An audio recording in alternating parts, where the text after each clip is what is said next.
Hey guys, Cdrama Invasion here, and this week we're back with a huge scandal. This is the Kris scandal. There's been a lot of allegations towards Kris for the past year, or the past half of the year now, but this is by far the most serious one. If you're interested in other Chinese celebrity scandals and news, make sure to subscribe. I'll leave a playlist down below to the previous Scandals Explained videos, as well as my playlist to the Chinese news and updates, which is where I originally talked about part of the scandal before.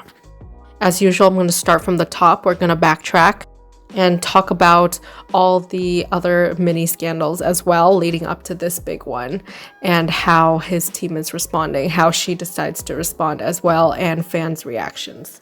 If you didn't know, this year, Kris has been entangled in a lot of allegations online with many of his alleged exes who went online and said that he was terrible to them and he basically ghosted a lot of them. He's a serial cheater and he has an interest in dating younger girls. Personally, I'm not one to judge. We have celebrities like Drake, Leo DiCaprio, who were dating people like 20 years younger, but it's definitely wrong to be dating a minor who's underage, and this is predatory behavior. This really started months ago when he was caught on a date with a mystery girl. However, his legal team did settle down that situation, saying that he was there with a couple other people as well, and it was just a meetup with friends. But this triggered many other girls who claimed that they were dating him at the same time this was released, which is how a bunch of them got to know each other online, that he was basically cheating and seeing multiple people on the same week. And there were multiple similar allegations.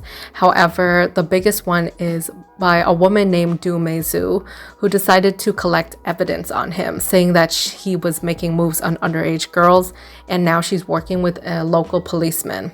She said that she's been collecting evidence and she's been meeting with other victims to pursue him legally. On July 9th, she posted a very lengthy post on the topic. I'll link the English translation if you want to read the entire thing word to word, but for the most part, I'll paraphrase and summarize. She started off saying, "After experiencing cyberbullying, death threats, after learning the truth, I still have a hard time accepting it.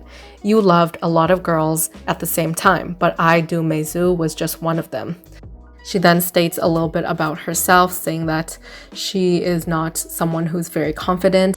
And after her relationship with Kris, allegedly, she has been diagnosed with depression and anxiety due to her lack of security in relationships. She said that her condition really worsened afterwards because of cyberbullying, and people kept on telling her to go die or very horrible, mean things, which led her to seriously think about doing it, taking away her own life.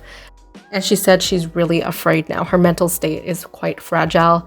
And she called him out, saying that he has a specific WeChat account to add girls who are underage.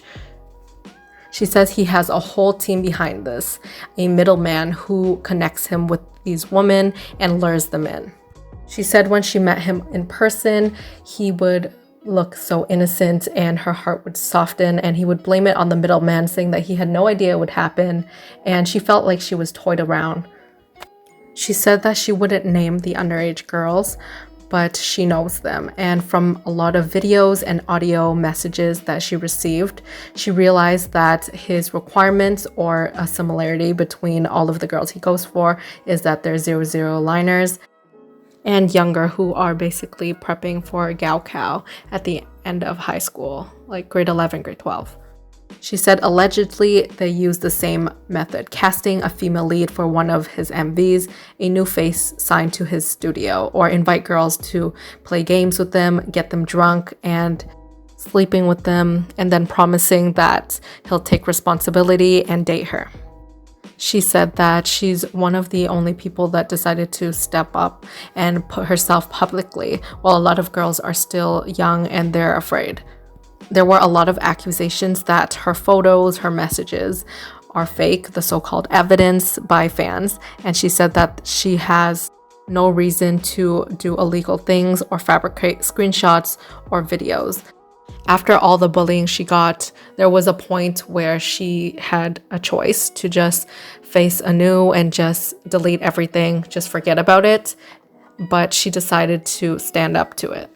She ends her long statement saying, "Hope everyone can wipe your eyes clean to not be deceived by the perfect facade you see in front of you, to see the truth." After a day, Kris Wu's team came out officially and said that he denies the allegations and he will deal with this legally. This is when she posted another post saying that we just want a simple apology. Why is it so difficult? After experiencing so much this month, I don't want to make this a bigger deal.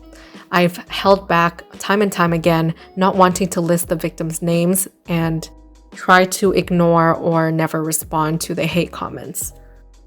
I understand those who don't believe me, but I want to say it's already gotten to this point. If it was fake, why would I still stand my ground? Justice is in my heart.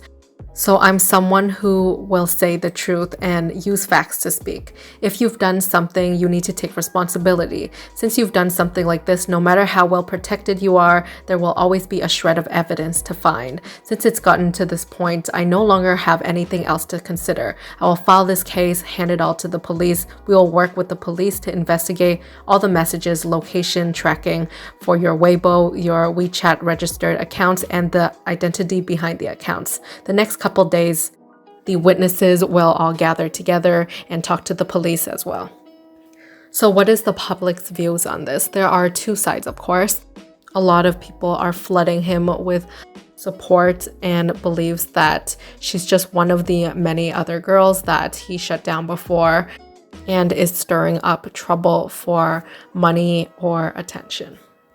And on the other side, we have a lot of skeptical people who are actually believing what she's saying.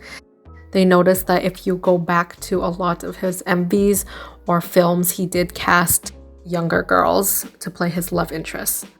Another netizen points out that yes, this has been a past issue with girls before, but there's been dozens of girls who said the same thing again and again, so maybe there is some truth to it.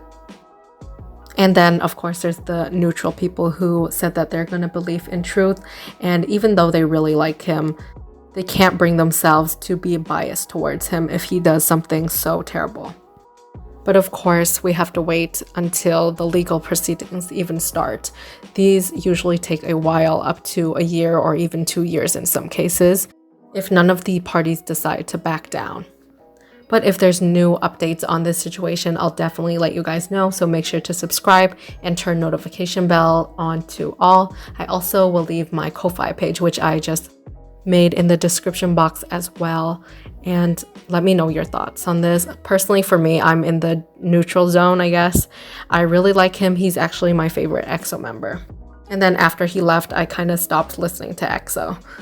I'm interested to seeing your thoughts and comments down in the description box below. Make sure to be nice to each other. I don't want to start a fan war or anything. I'll definitely be deleting comments if you guys start fighting in the comments. But that is it for today's video, and I'll see you guys next time. Bye.